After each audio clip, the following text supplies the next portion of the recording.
amigos e amigas, boa noite para todos. Para mim é uma alegria imensa poder voltar ao Grupo Sheila, rever aqui Tarcísio, Florencio e toda essa equipe de devotados trabalhadores que fazem essa casa irradiar luz no mundo espiritual e para os corações que vêm aqui recolher não só uma assistência natural, mas do espírito imortal. Esse evento já está se consolidando no calendário baiano como um evento sério e profundo sobre a mediunidade, sobre as características da mediunidade, abordada no tríplice aspecto ciência, filosofia e religião. E eu tenho uma alegria, não só de rever os amigos aqui, mas também de poder fazer parte da história desse evento, ansiando, esperando que ele se multiplique e se realize em vários outros estados, porque a mediunidade precisa ser estudada, precisa ser explorada, precisa ser vista de uma maneira natural. Já que falaremos da ética cristã no exercício da mediunidade, eu queria falar um pouco do que compreendemos como mediunidade a partir da contribuição do Espírito Emmanuel, para depois fazermos o paralelo com a ética do Evangelho à luz da doutrina espírita. Pouco depois da codificação espírita, surge um físico chamado James Maxwell, que sistematiza e codifica o eletromagnetismo. A partir do trabalho desse cientista, tornou-se possível o desenvolvimento de algumas tecnologias, e a primeira delas foi o rádio. Pessoas podiam ter nas suas casas um pequeno aparelho ou grande, no qual elas entravam em contato com transmissões feitas em outros lugares. Pela primeira vez na história da humanidade, utilizando das ondas eletromagnéticas, o ser humano podia experimentar conexão, intercâmbio. Uma conexão e um intercâmbio ainda não completo, porque a pessoa se colocava passivamente e recebia a transmissão daqueles que se dedicavam à atividade do rádio, ouviam programas, ouviam músicas, telenovelas, e um mundo se abriu. Um novo mundo foi inaugurado, a ponto do grande historiador Eric Hobsbawm ter escrito especificamente sobre a era do rádio. Toda vez que a humanidade ganha um incremento em intercâmbio, em relação, isso significa permuta. Nós trocamos valores. Através do rádio era possível trocar valores, receber valores. A arte, o jornalismo, a notícia, o raciocínio, a ideia, pelas ondas invisíveis do eletromagnetismo, as pessoas entravam em contato umas com as outras. O processo avança e nós chegamos na televisão. E aí não precisa dizer nada. Todos já temos uma experiência enorme com isso. Amplia-se com a televisão a permuta, porque agora era possível ver. Não só ouvir, ver. E vendo, novos valores eram permutados, trocados, Gerações seriam influenciadas no modo de vestir, no modo de falar, na maneira de se comportar, em função dessa permuta, aquilo que o ouvido podia captar e aquilo que os olhos podiam ver. No entanto, há pouco, mais ou menos 10 anos atrás, nós demos um salto. Com o surgimento da internet e hoje, com as redes sociais e com as novas tecnologias que estão chegando, nós continuamos vendo e ouvindo.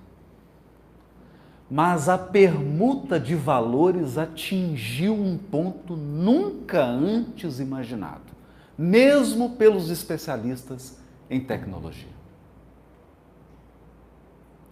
Pelas redes sociais, pelas mesmas ondas eletromagnéticas, milhares de pessoas estão nesse momento nos assistindo. Nesse exato momento. Embora elas não estejam no Grupo Sheila em Salvador. Algumas estão em Portugal, no Japão, na Itália, na Alemanha, em outros estados. Estão conectadas conosco, acompanhando esse evento.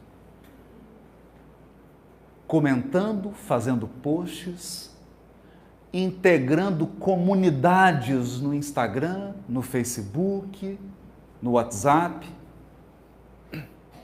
e até vivendo uma experiência nunca antes vivida nesse país da política através das redes sociais. Então ampliou-se a permuta. Onde queremos chegar com esse raciocínio? Mediunidade é intercâmbio. Mediunidade é conexão. Não com as ondas eletromagnéticas materiais geradas pelos elétrons dos átomos que estão na tabela periódica, mas espécies de ondas que guardam analogia com a onda eletromagnética, mas que são fruto de uma outra matéria, da matéria mental, do pensamento. Na base da mediunidade está o pensamento. Essa força com a qual a individualidade espiritual colhe do fluido cósmico e cocria, imprimindo nessa matéria emoções, pensamentos, percepções, valores, propósitos, preconceitos, limitações. O pensamento é o veículo. E onde há conexão e intercâmbio, há permuta. Permuta. Assim, com todas essas tecnologias, acreditamos que a humanidade está sendo preparada para um novo estágio de intercâmbio e conexão. A humanidade daqueles que não possuem corpos materiais, os desencarnados, dará as mãos de maneira mais intensa a essa humanidade que provisoriamente detém um corpo. Isso significa que você vai ter, sim, um WhatsApp com os desencarnados.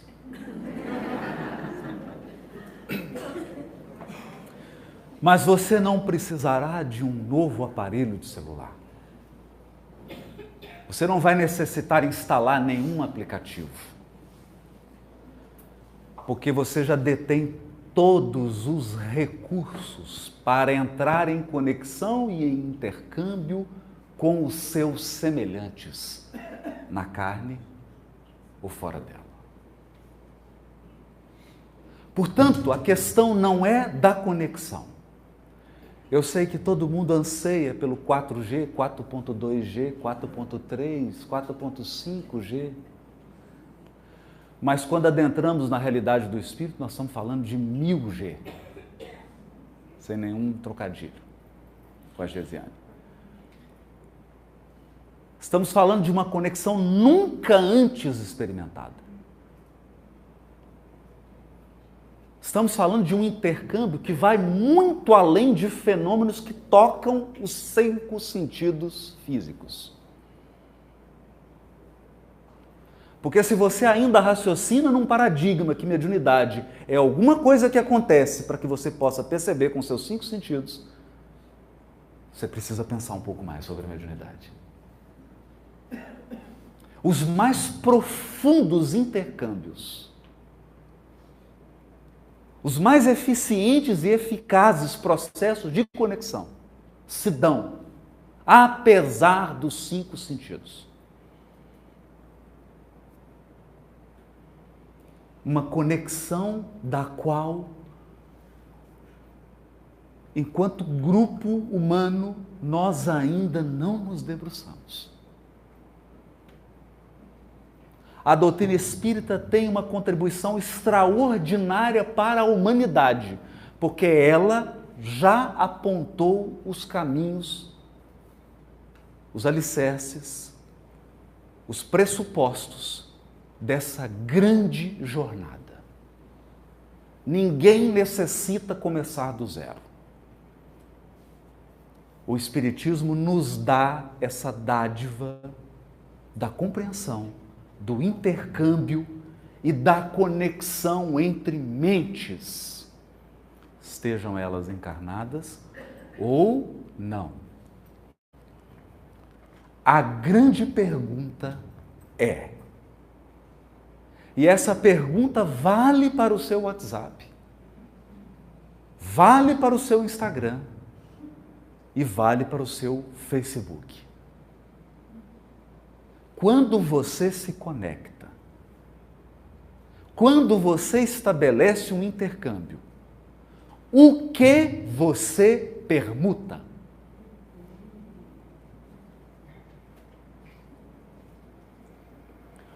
O que você troca? Quais valores você está trocando? E eu digo permuta, porque aqui ninguém é passivo. Você dá e recebe. Recebe e dá. Quais ideias você está permutando?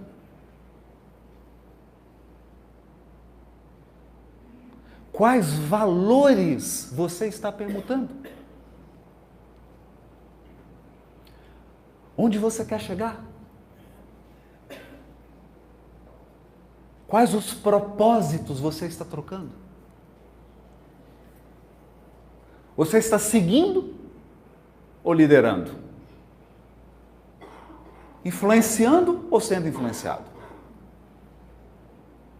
Você permuta raciocínio ou permuta preconceito?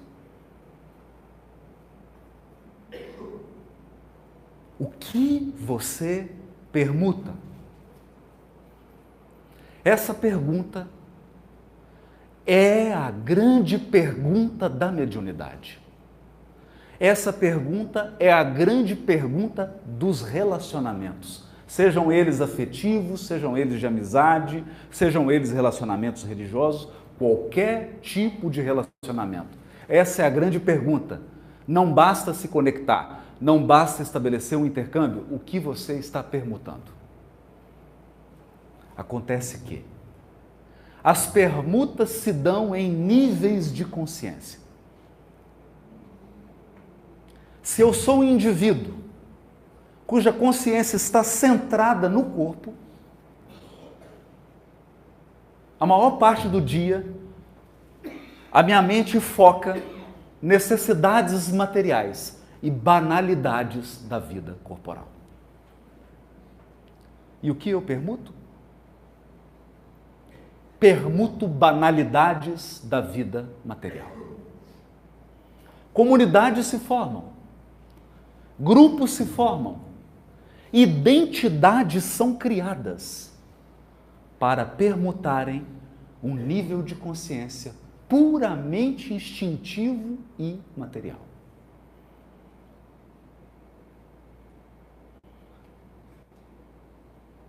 E não vale você aumentar a banda da internet.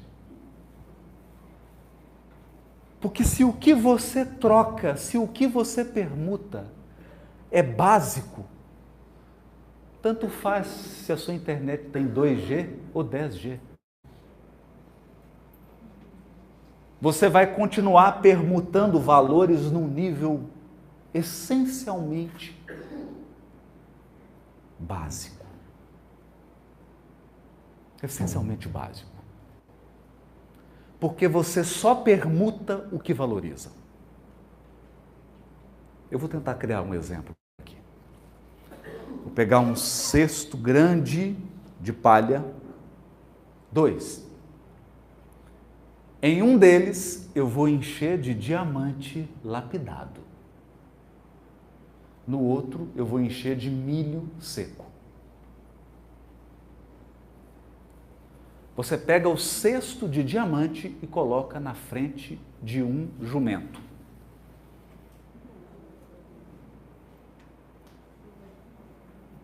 Qual será a reação dele? Desdém. Então você coloca o cesto de milho na frente do jumento. É muita alegria. É uma alegria indescritível. Então você coloca esse cesto de milho na frente de um ser humano. Coloca agora o de diamante.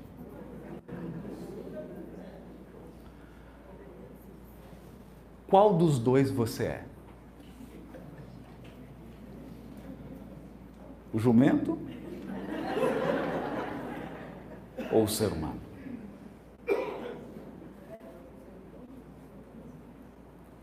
Porque onde estiver o teu tesouro, lá estará o seu coração. O centro da sua consciência está naquilo que você dá valor.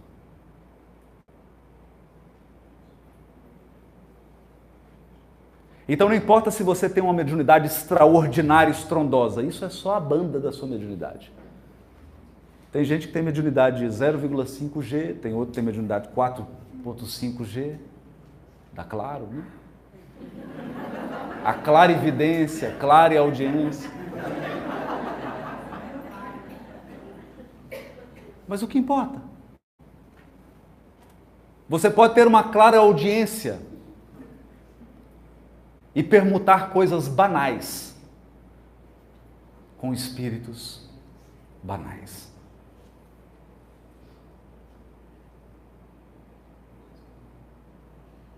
Você pode ter clarividência e estar permutando coisas banais sobre locais banais do mundo espiritual. Essa é a pergunta. O que você permuta? O que você quer? O que você quer trocar? O que você quer receber? Se você já está saturado daquelas experiências mais básicas do psiquismo humano, se você já tem em algum nível sede de transcendência,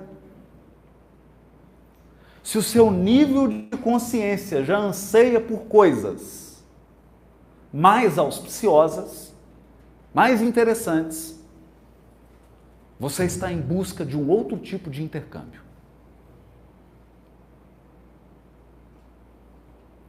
E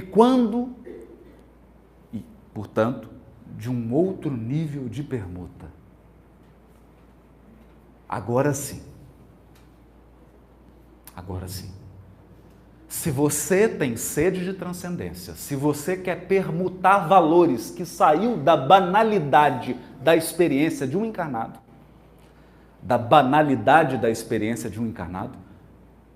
porque isso faz parte. Não estamos menosprezando, entenda.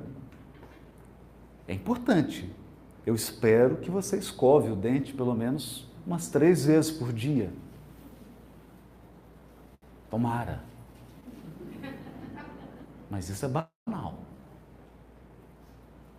Do ponto de vista do espírito imortal e das suas potências extraordinárias, convenhamos, isso é banal.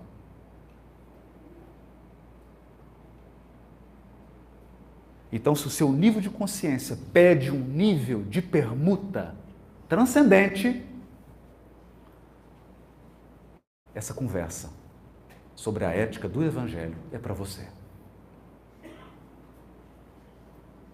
Se não, talvez essa conversa não te interesse. Talvez não te interesse. E eu não vou nem voltar na história do milho e do diamante. Por isso Emmanuel diz assim: o Evangelho não fala para embriões de consciência.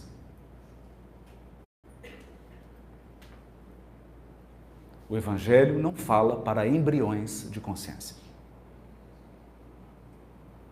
O Evangelho fala para seres cujo nível de consciência anseia por transcendência.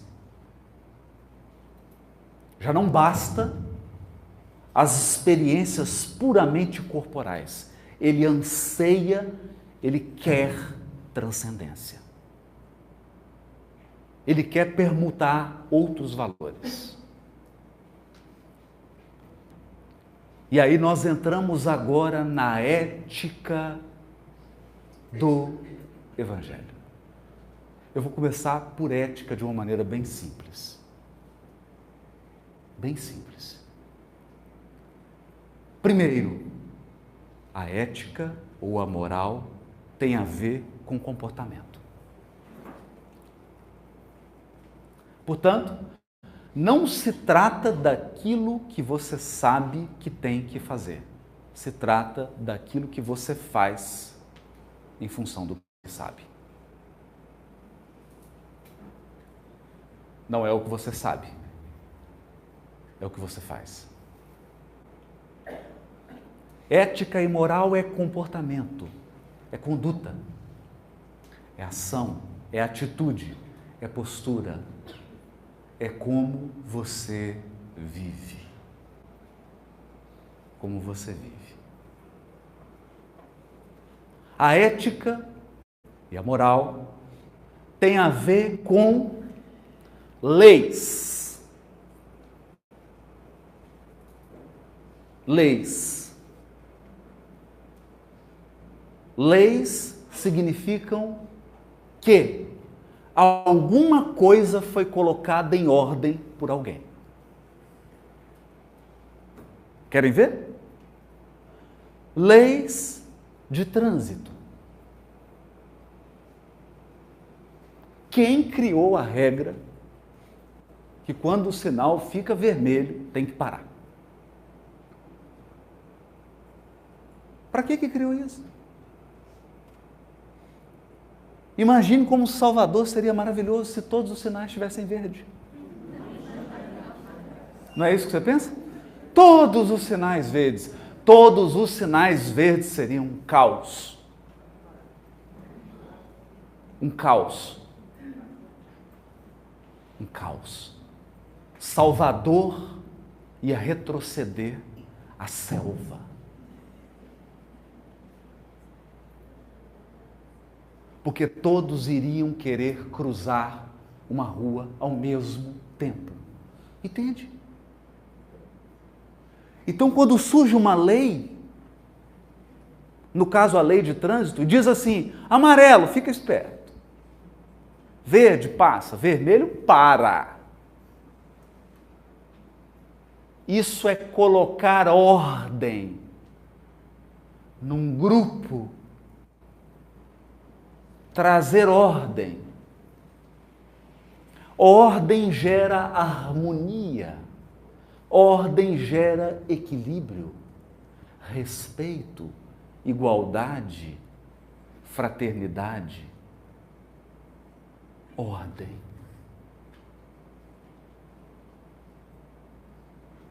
É essa a função da lei. A ordem gera equilíbrio porque ela estabelece equidade. Está vermelho agora, mas vai ficar verde. Eu vou ter minha hora de passar e eu vou ter a minha hora de parar. Porque a minha hora de parar é a hora do outro passar. É a minha hora de passar. É a hora do outro parar. Isso é equidade. A lei. Agora,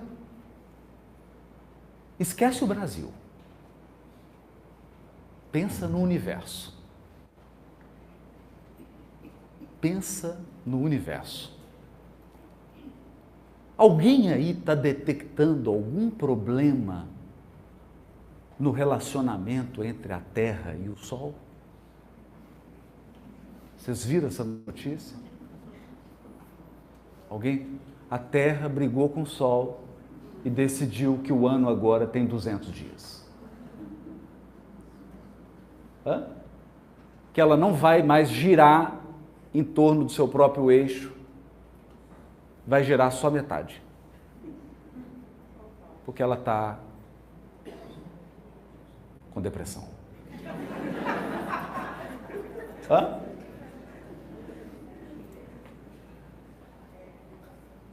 Você leu isso? Não. Você não leu isso. Todos os processos da natureza se dão de maneira cíclica, na mais absoluta ordem e previsibilidade. Sabe para quê? Para que você tenha segurança. Para que você possa evoluir tranquilo. Porque eu sei que amanhã vai amanhecer. Não é promessa, é lei.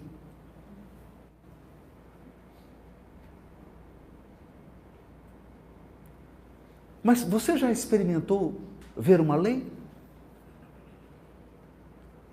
Entra na internet e pega uma lei. Os homens não são Deus, embora tenham certeza que são, mas não são.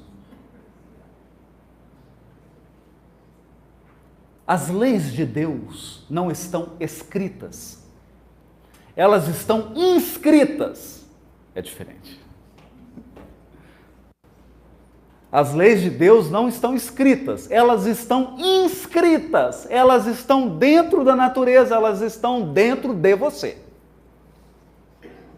Então não adianta fazer cara feia nem ficar emburrado. A lei está na sua consciência, acabou. Não tem oficial de justiça, não tem polícia, não tem juiz, não. Está dentro de você. Está inscrita, mas ela também está inscrita na natureza.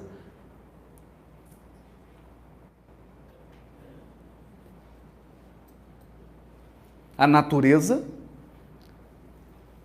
expressa com perfeição a ordem que Deus gravou nela. A harmonia do próprio Criador. Então, se você pegar uma lei humana, você verá artigos. Artigos são regras. Regras. Por que a lei é imperfeita? Por que a lei humana é imperfeita?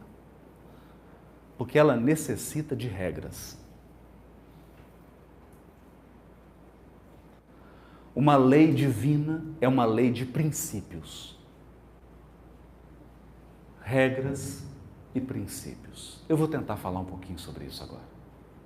De maneira simples. eu estabeleço a seguinte regra. Você sai na rua e tem um carro que está aberto ou fechado, com a chave dentro ou sem a chave.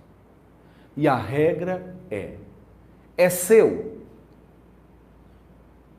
É, então pode pegar. Não é seu? Então não pode pegar. Essa regra é muito complicada, por isso que a sociedade não consegue segui-la. Uma regra bem complicada, né? Eu vou repetir. É seu, você pode pegar. Não é seu, você não pode pegar. Então, tá vendo que isso é muito difícil, mas eu peço um esforço de vocês para entender essa regra. Acontece que você está aqui com seu filhinho de 3 anos de idade e ele começa a ter uma convulsão e uma febre de 40 graus. E você sai, não tem táxi, você precisa levá-lo ao hospital mais próximo, porque senão ele vai morrer. Você vê um carro aberto com a chave. O que você faz? Você entra dentro do carro, leva seu filho para o hospital e deixa o bilhete no chão. Fui, mas volto.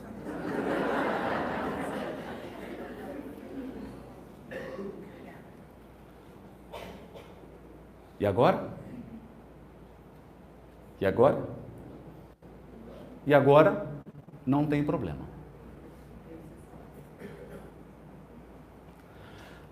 Pegar um carro que não é seu e andar com ele é crime. Se não tiver emprego de violência, o crime se chama furto. Mas nem todo furto é ilícito. O furto em estado de necessidade não é ilícito. A hora que você chega no hospital, chega a viatura e fala, você pegou e fala, policial, pelo amor de Deus, meu filho está morrendo, eu usei o carro, eu vou devolver. Acabou. Não é ele. É um furto cometido em estado de necessidade.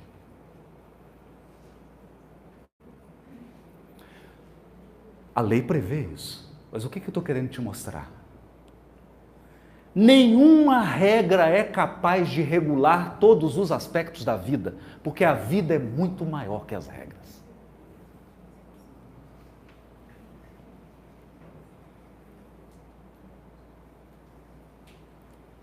Regras não dão conta da complexidade extraordinária da vida. Percebe?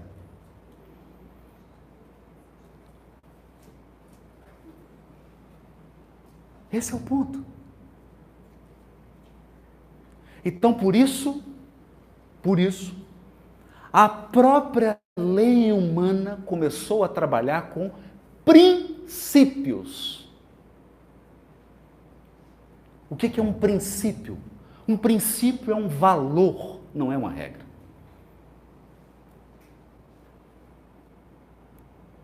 Não é uma regra.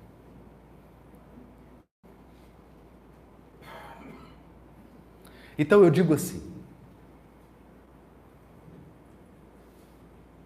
um dos princípios da nossa lei humana, o respeito à propriedade privada. É um princípio. É um princípio. Eu devo respeitar a propriedade do outro.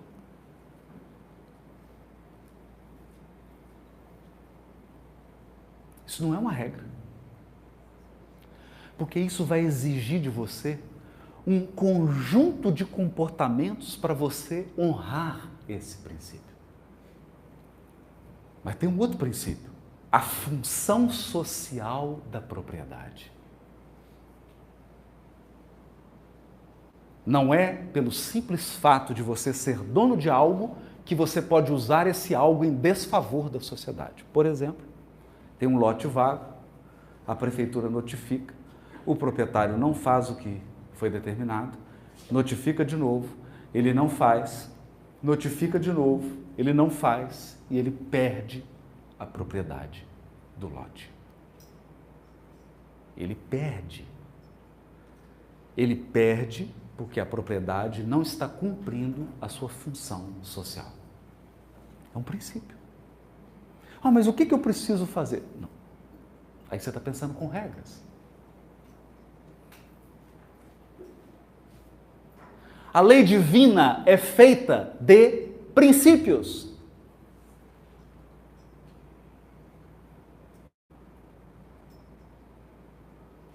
Nós estabelecemos as regras para facilitar o respeito aos princípios. Eu sei, está complicado, então vamos voltar. Esquece isso um pouco. Vamos falar agora de evangelho. Então, a pessoa diz assim, eu tenho um evangelho lá em casa. Não diga. Eu não tenho um evangelho lá em casa.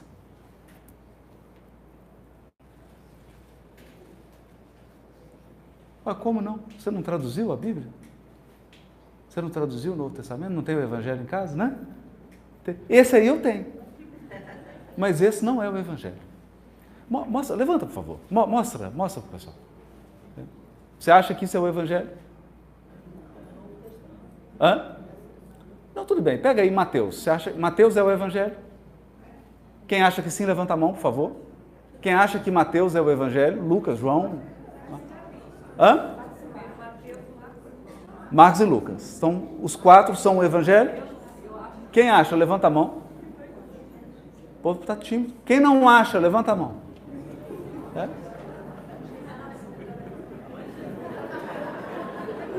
Criou um conflito agora. Polarizou. Então vamos lá. Evangelho é boa notícia. Então, se você abrir o Evangelho de Lucas, aí, capítulo 1 e 2, você vai perceber que o Evangelho é de Deus. Por quê? Porque quem deu a boa notícia foi Ele, Deus. Então, eu vou ser mais específico.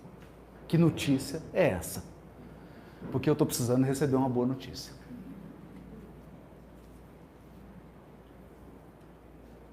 Alguém imagina? Deus deu uma boa notícia para a humanidade. Qual é a notícia? Sabe qual é a notícia? É uma pessoa. A boa notícia é uma pessoa. O Evangelho é Jesus.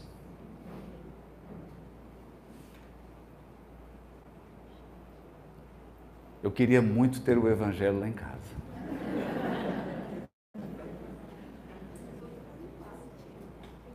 O Evangelho é o Cristo. Ele é o Evangelho. Sabe por quê? Sabe por quê? Pensa bem, pensa bem. Eu já acreditei, confia em mim, eu já acreditei. Não é nessa vida, em outras. Eu já acreditei que Deus ia ampliar a minha consciência através de um livro. Você acredita que eu acreditei nisso? Você acredita que eu acreditei que um livro era capaz de promover progresso no meu sentimento, no meu pensamento, no meu nível de consciência? Eu acreditei nisso. Eu não só acreditei, como cortei muita cabeça. Porque eu acreditava tanto que eu não suportava alguém que não acreditasse.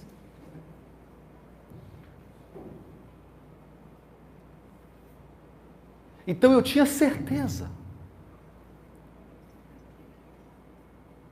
E a coisa mais perigosa do mundo é um burro com certeza e com boa vontade.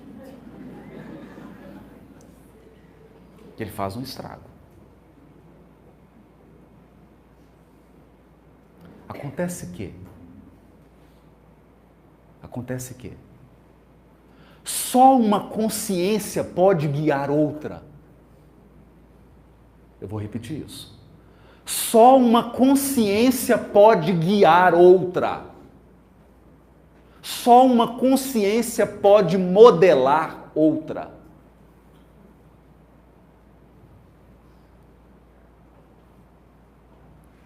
É necessário que exista um ser para modelar outro ser. É necessário que exista um ser para guiar outro ser. Quem não compreendeu, levanta a mão. Não compreendeu. Então, é assim. Eu cheguei na China. Eu não falo chinês. Isso é verdade, não é piada, não. Eu cheguei na China. Eu não falo chinês. E para o meu desespero, todas as placas e informações estavam em chinês.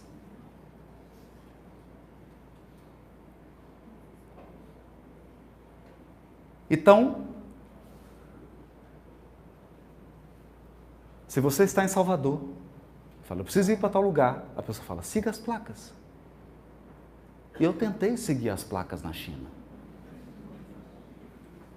Mas eu não sabia o que elas significavam. E eu entrei num lugar para comer.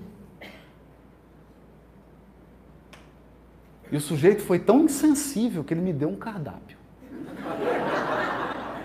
Em chinês. Tá te ajudando? Hã? Tá te ajudando? Mas eu estou te dando placa, eu estou te dando cardápio. Então, ok, eu te dou um mapa da China em chinês. Resolveu o seu problema? Não. Eu ponho um GPS falando em chinês com você.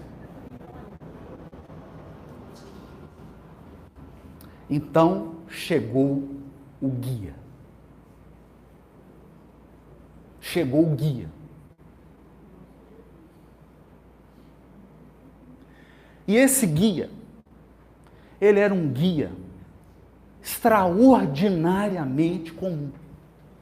Sabe por quê? Primeiro, ele sabia e ele já tinha ido onde eu queria ir. Tá ficando bom? Eu quero ir em tal lugar. Ele já foi. Então ele sabe chegar. E o mais sensacional, ele fala a minha língua.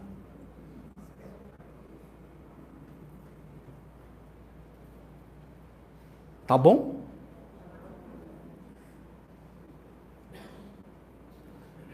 Então ele me pegou, nos pegou. E a gente está com o carrinho. E tinha um elevador saindo do aeroporto para descer. E na China você precisa rever seu conceito de multidão. Então no aeroporto, para descer o elevador, tinha umas 1.500 pessoas, que devia caber umas 800 naquele elevador. E a hora que eu olhei aquela multidão indo para o elevador, eu falei, eles vão formar uma fila. O guia olhou para mim e falou, na China não tem fila.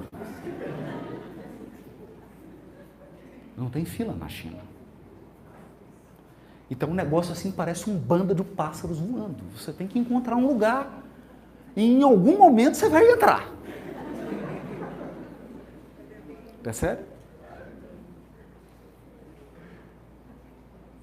Então nós vamos pegar um metrô. E aí ele virou e disse assim, agora você vai rever seu conceito de multidão. E devia ter umas 100.000 pessoas naquela estação do metrô. Estava vazia. Era sábado. Não era um dia de muito movimento. Umas 100.000 pessoas. Então ele levou para o restaurante. Ele pediu. Nós comemos. Percebe? Percebe? Ele falava a minha língua, ele me entendia. Ele sabia onde eu queria ir. E ele me sugeriu coisas que eu nem imaginava que existiam. Ele me guiou. Sabe por quê? Porque ele já foi. Então a boa notícia é que Deus mandou um Espírito perfeito.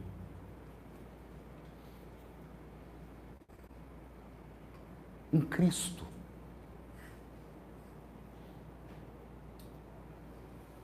E ele veio aqui.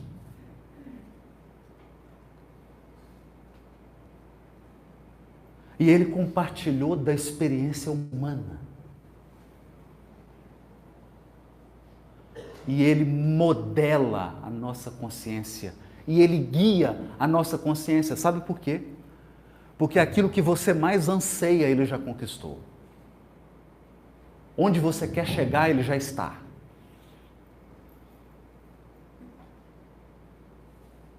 A perfeição que você quer realizar no seu espírito, ele já realizou no dele. Então adivinha. Adivinha? O Evangelho é uma consciência, guia e modelo, não um livro.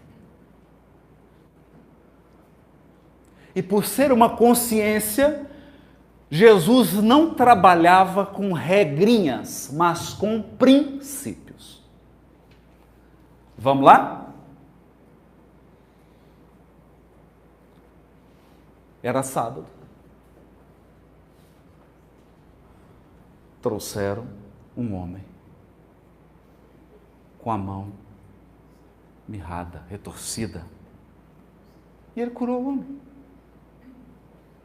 Então vieram os seguidores de regrinha.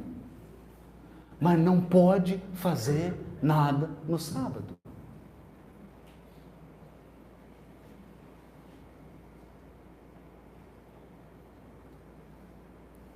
Não pode fazer nada no sábado. É verdade isso? Mais ou menos. Mais ou menos. Vamos ver a regra? A regra não é clara.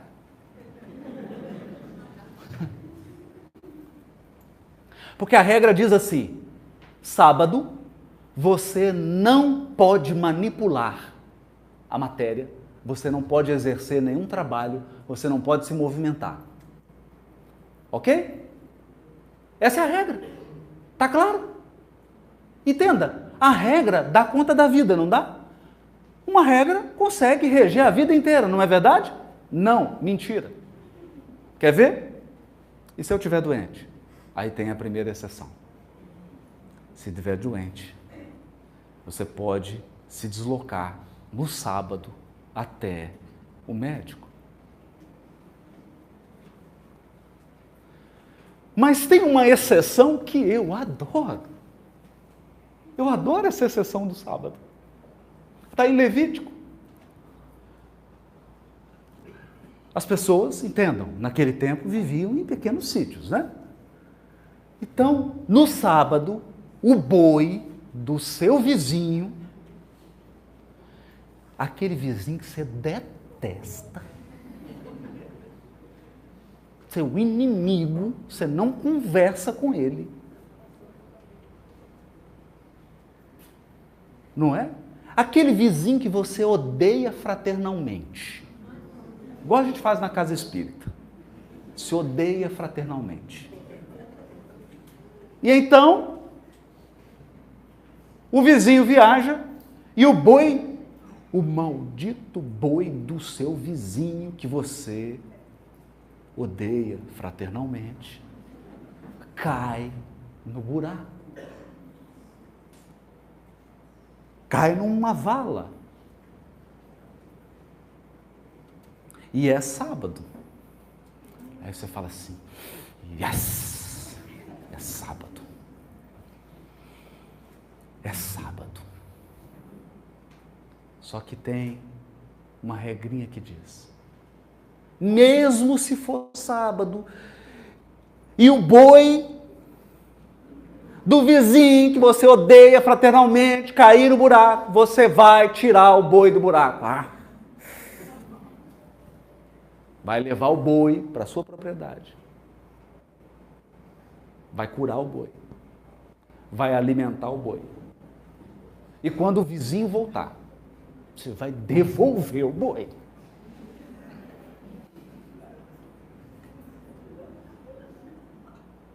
Pode isso?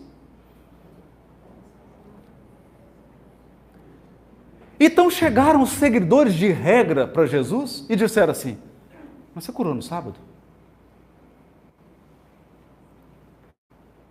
E aí Jesus pergunta: mas escuta, no sábado é lícito deixar perecer ou curar? A pergunta é inteligente, se você falar assim, deixar perecer, então e a regra do boi? Tem essa regra do boi aí, agora você complicou minha vida. E aí Jesus ia te perguntar, um ser humano vale mais ou menos do que um boi? Vale mais.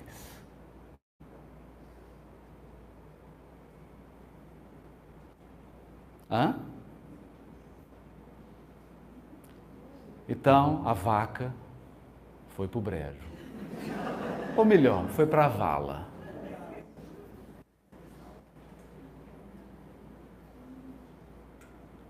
Tentaram fazer uma outra pegadinha com Jesus.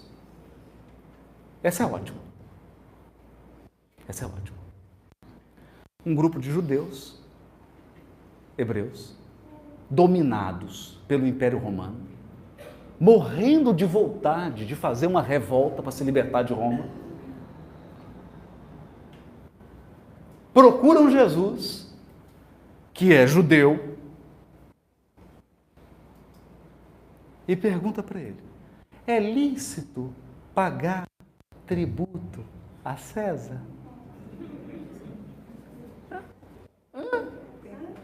É mais ou menos assim: olha, César é o imperador de Roma, Roma que nos domina, que nos massacra, que nos controla. É lícito pagar tributo a César? Jesus respondeu sim. Letra A, Jesus respondeu sim. Letra B, Jesus respondeu não. Letra C, Jesus não lida com regrinhas, mas com princípios. Quando você lida com princípios, nem sempre haverá um sim ou um não para você marcar com xizinho.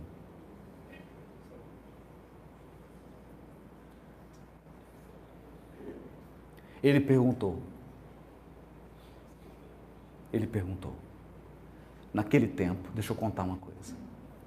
Quando um rei, quando um soberano queria marcar propriedade, o que ele fazia? Ele colocava o selo. O selo. Então, se alguém mandava uma carta, ele colocava o selo. O selo. Era um carimbinho, né? Pegava uma cera, fazia assim. Na cera quente, fazia a marca, tirava. Está selado. É o selo. Aí tem o boi, tadinho, né? Pega o negócio quente, vai lá na pelinha do boi, está marcado. É o selo, correto? Então Jesus perguntou assim: pega uma moeda. Pega uma moeda. Aí eles pegaram a moeda. Qual o selo que está nessa moeda?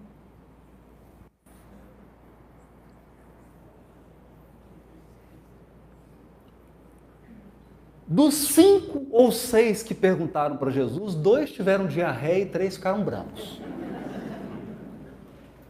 Vou dizer por quê. Porque eles já sabiam a resposta.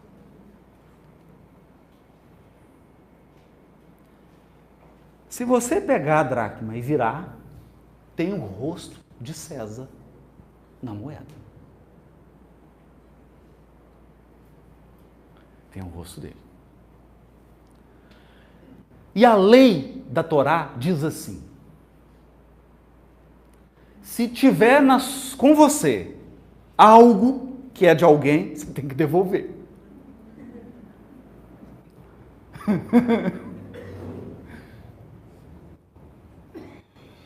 Vocês perceberam a pegadinha? Qual que é o selo que está na moeda?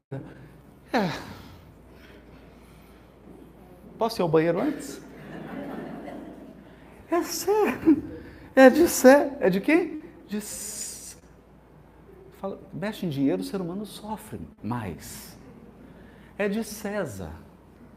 Você vê, então o que essa moeda está fazendo com você, né? o que essa moeda está fazendo com você? Não é de César? É de César? Então dai a César o que é de César. Restitui a César o que é de César. E a Deus as coisas que têm o selo de Deus. Isso é uma regra? Não. Isso é um princípio. Então, se você está querendo sair por aí e fazer baderna, pode fazer, mas não em nome de Jesus.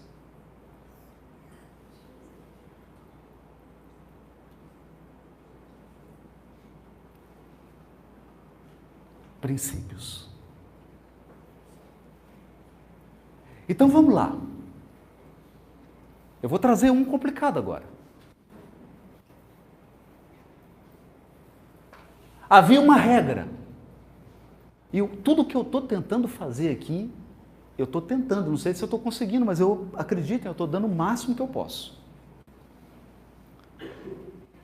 Eu estou tentando te mostrar que toda regra tem limitação, porque a vida é muito maior do que a regra.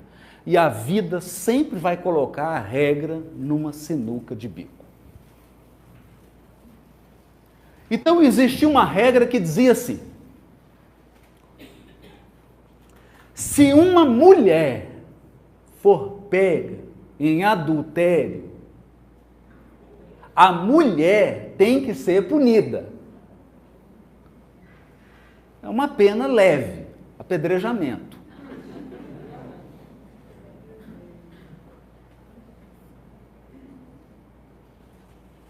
Mas pega em adultério com quem?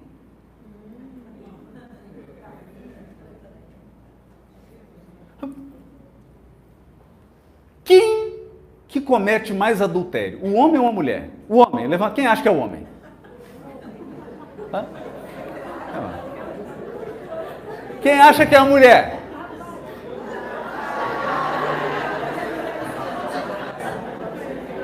Então, peraí.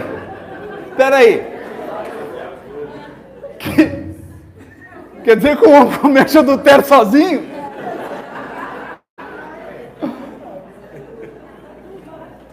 E o adúltero? Qual que é a pena do adúltero? A regrinha dizia, se a mulher for pega em adultério, apedreja. E o adúltero? Emmanuel tem essa mensagem. E o adúltero? E o adúltero? Não tem regra. Não tinha regra. E o adúltero?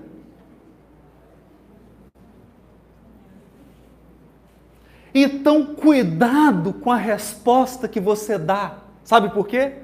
Porque o problema pode estar na pergunta.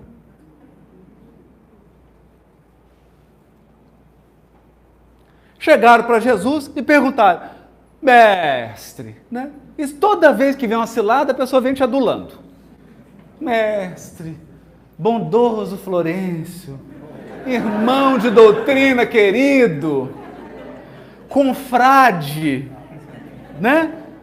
E aí lá vem a bomba.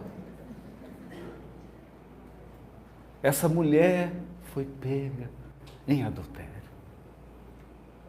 A lei de Moisés manda apedrejá-la. E você? Jesus abaixou a cabeça e não respondeu.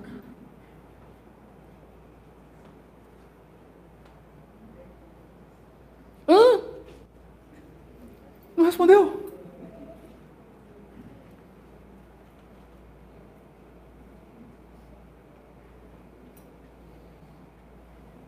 Não respondeu.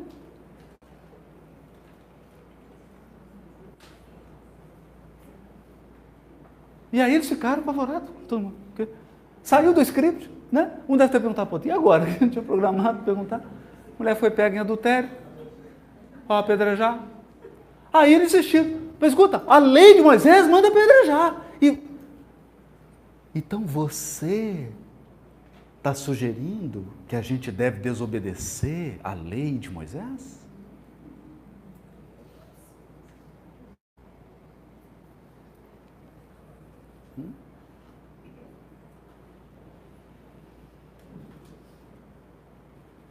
Agora a encrenca ficou boa. Agora Jesus entra. Sabe por que Jesus entrou? Porque agora o assunto mudou. Eu vou voltar nisso. Presta atenção. O assunto agora mudou. Antes o assunto era o adultério daquela mulher. Jesus ficou em silêncio. O assunto agora é lei de Moisés, lei de Jesus. Ou interpretação mosaica e interpretação de Jesus, porque a lei divina é uma só. Na interpretação de Moisés, eles estavam viciados em interpretar regrinhas, regras. Jesus não lida com regras. Ele lida com princípio. Então ele falou, simples, simples. O que a regra manda fazer?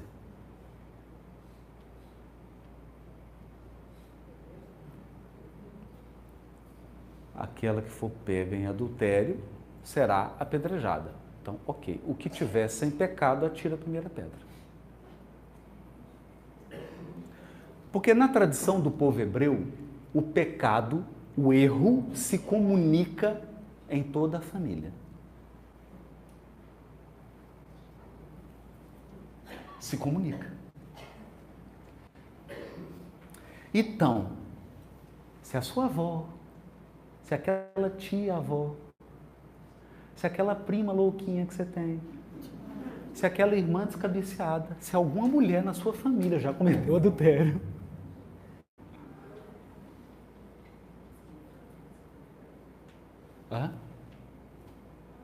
atira a primeira pedra.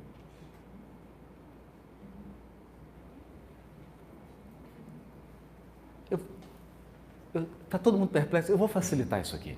Levanta a mão a pessoa. Alguém aqui que tem uma família que só tem pessoas sem problema.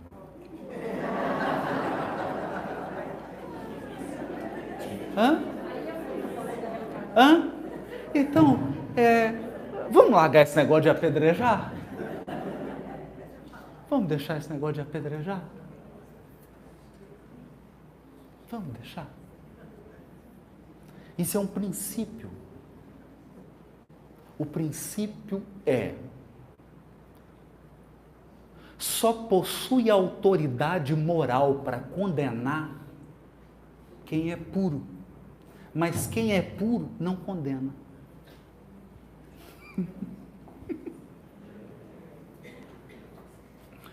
Então todo mundo saiu. E a regra? A regra foi para as cucuias. Porque se apedrejasse a mulher, eu tinha que apedrejar minha tia, minha mãe ou minha mulher.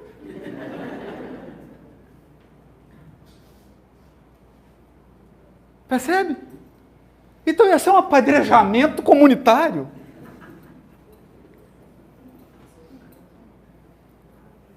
Princípio.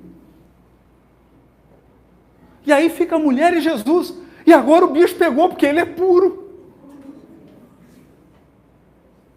Ele é puro. E a família dele toda é pura, gente. A mãe dele, o pai. O primo dele é precursor, João Batista. Lascou. Ela falou, agora eu estou apedrejada. Porque aquele que tiver sem pecado, atira a pedra, ele não tem erro, ele é puro. Vai lascar a pedra. Aí ela ficou esperando. E ele perguntou, mulher, onde estão os teus acusadores? Só sobrou você, mestre. Não, eu também não a julgo. Por quê? Deixa eu te dizer uma coisa. Por causa de um princípio. Por causa de um princípio. A sexualidade é um recinto sagrado de cada alma. Ninguém entra nesse recinto para julgar e para apontar dedo. É por isso que Jesus baixou a cabeça. quando disseram assim, essa mulher foi pega em adultério, devemos apedrejá-la? Jesus baixou a cabeça.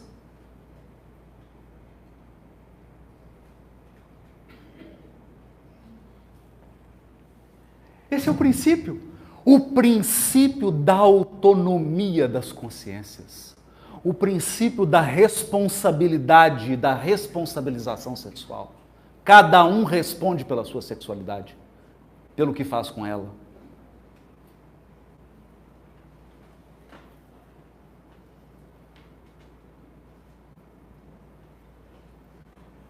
E quando só ficou ele? Eu não julgo. Mas aí tem um outro princípio, que é o princípio da conformação da consciência à lei divina. Mulher, eu não a julgo.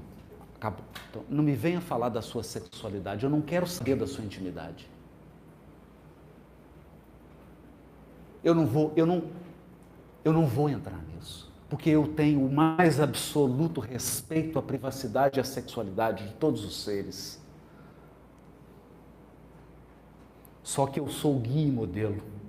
Existe um outro princípio. Toda consciência estará um dia em plena harmonia com a lei divina. Então vá e não peques mais.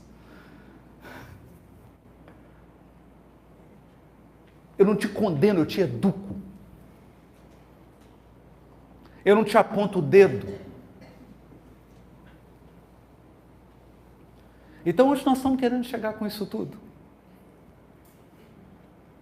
Nós estamos querendo chegar com isso tudo no seguinte ponto. Ética do Evangelho é ética de princípios.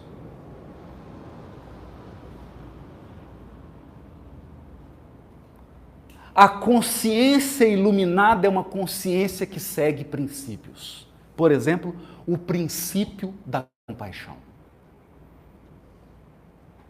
O princípio da retidão. O princípio da honestidade. O princípio da confiança em Deus. O princípio da generosidade. O princípio da igualdade. Eu não faço com outro o que eu não gostaria que fizesse comigo. Princípios. Mas, Haroldo, onde estão as regras, meu amigo? Deus te dotou de inteligência para tomar decisões de acordo com os princípios.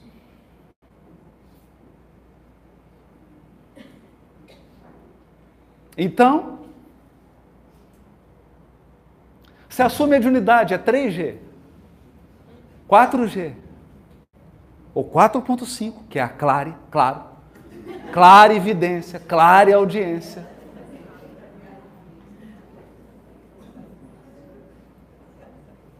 você terá que tomar uma decisão sobre quais valores você permutará com os espíritos.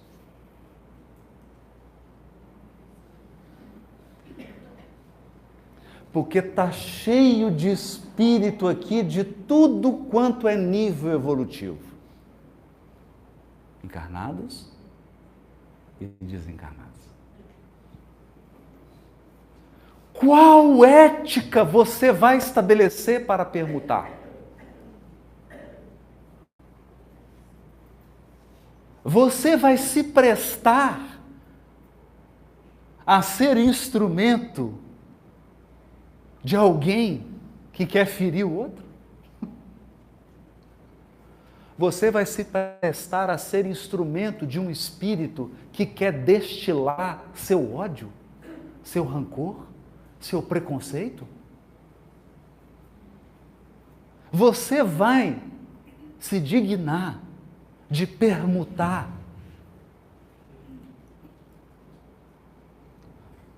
conteúdo espiritual de baixo teor evolutivo?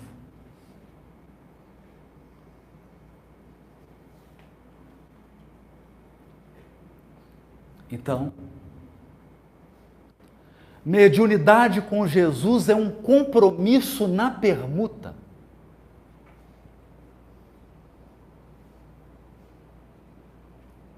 É um filtro no que eu permuto.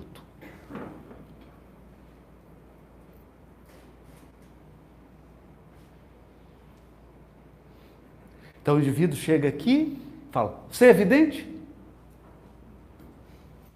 Você fala, sou. Então descreve os quadros desequilibrados que eu vou te mostrar. Aí você fala para ele, aqui não, meu amigo. Aqui é evangelho de raiz. Essa ficou boa, né? Aqui não. Não. Escolha outro intermediário. Escolha outro intermediário. Eu não vou ser instrumento da perturbação.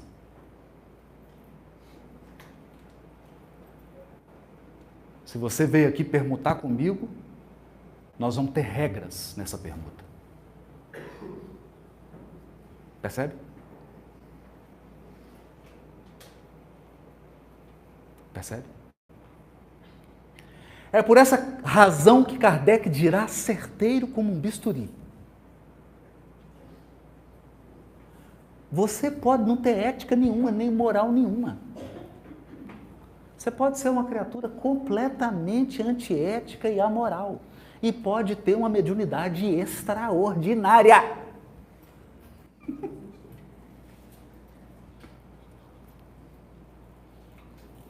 Extraordinário. Não é? Então, lá em Minas a gente chama do médium destrambelhado.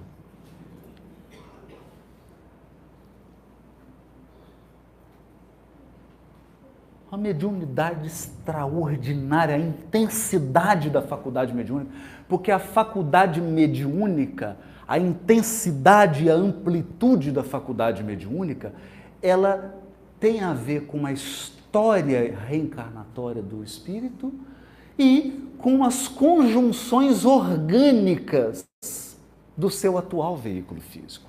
É uma conjuntura. Mas ele pode não ter ética nem moral nenhuma. E você pode ter um médium aqui com uma faculdade bem mais restrita, mas com um alto padrão de ética e moral.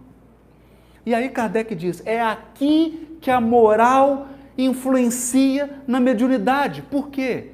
Porque o seu padrão ético e o seu padrão moral dirá do que você vai permutar e com quem você vai permutar. Porque os espíritos bons e os espíritos superiores não permutam a não ser com aquelas consciências que estão em sintonia com os valores que eles já conquistaram. Eu não estou dizendo que você tem que ter o valor, mas pelo menos você está buscando o valor. Percebe isso? Então, Humberto de Campos, para encerrar agora, conta um caso que é extraordinário. Dr. Bezerra de Menezes estava proferindo uma palestra no mundo espiritual e levaram um tanto de encarnado.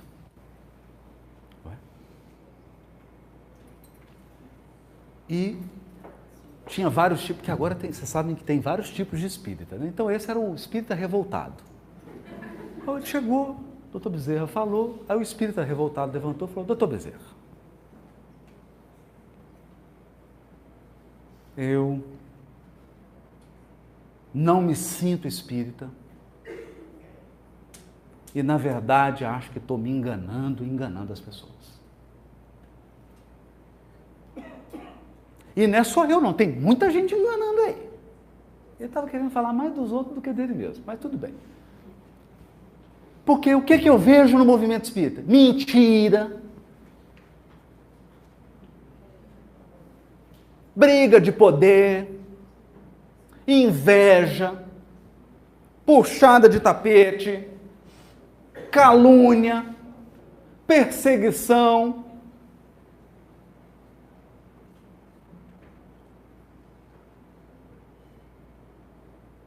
E como é que faz, doutor Bezerra?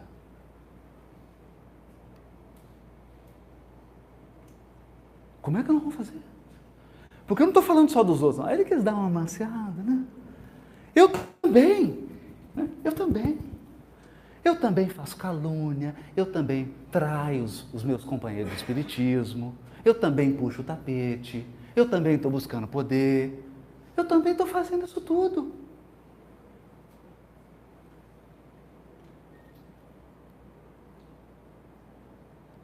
E agora, doutor Bezerra? Aí o doutor Bezerra esperou ele falar.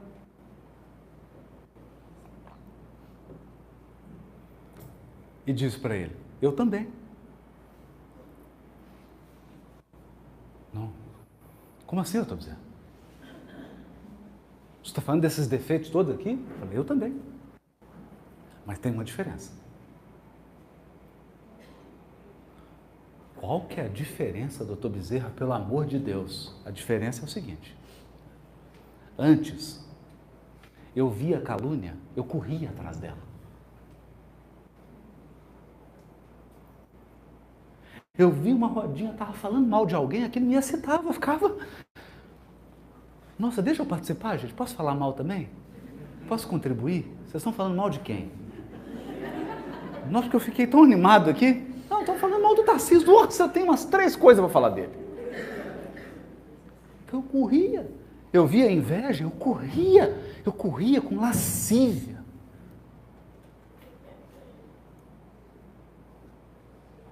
Na direção de todas essas coisas. Mas hoje, meu filho, tem uma diferença. Essas coisas todas, eu devo confessar, ainda existem de mim, mas a diferença é que eu corro delas. Eu corro delas. Então tem uma fofoca que eu falo, opa, deixa eu ir para cá. Não vou nem passar naquele grupo, senão eu vou estar falando mal, vou liderar o grupo. Então eu vou embora. Porque eu sei que isso ainda está presente em mim, então eu fujo disso, meu filho. É disso que nós estamos falando. Então, a ética do Evangelho. A ética do Evangelho é, sobretudo no intercâmbio com os Espíritos, é você se fazer uma pergunta irritante, eu confesso. Não é agradável.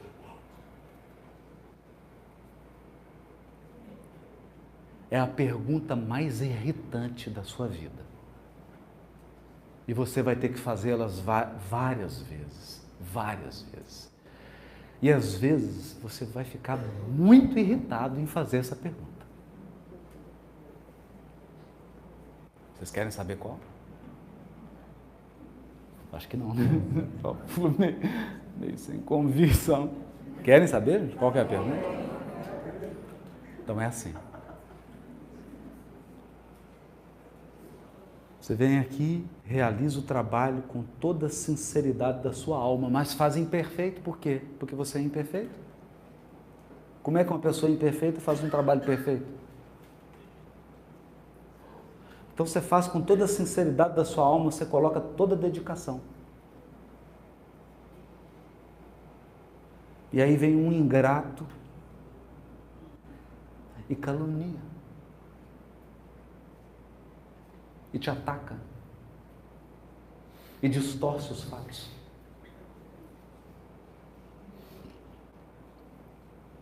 E agride a sua dignidade. O que dá vontade de você fazer?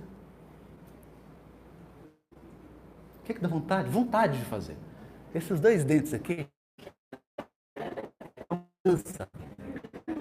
do nosso vampirismo. Então o que dá vontade de fazer? Pegar os dentinhos, cravar no pescoço e tirar todo o fluido vital. Não é isso? Não é isso que dá vontade? É o que dá vontade. E quando dá essa vontade em você, imediatamente você se vê cercado de 10 espíritos que também estão morrendo dessa vontade. Porque agora você passou a permutar o desejo da vingança.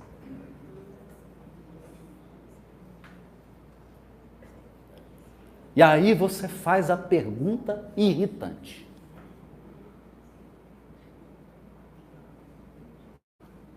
Senhor Jesus, no meu lugar, o que você faria? Aí a vontade muda, porque dá vontade de você ir no pescoço de Jesus.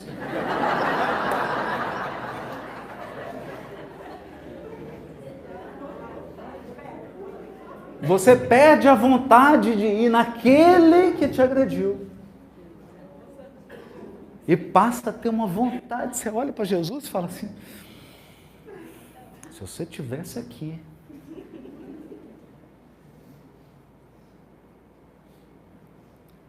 E você sabe a resposta. Sabe por que você sabe a resposta? André Luiz, Agenda Cristã.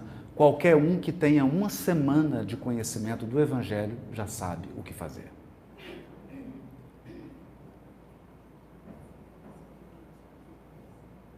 Já sabe o que fazer. E quando você faz essa escolha, em seu prejuízo,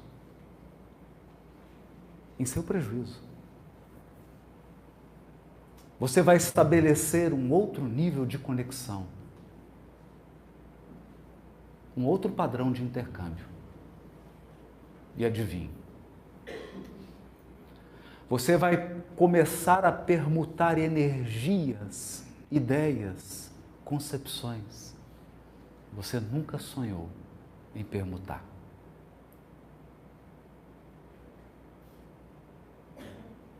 Então, perceberá que mediunidade com Jesus é sempre, não importa as circunstâncias, sempre ser um instrumento da luz e do amor. Muito obrigado.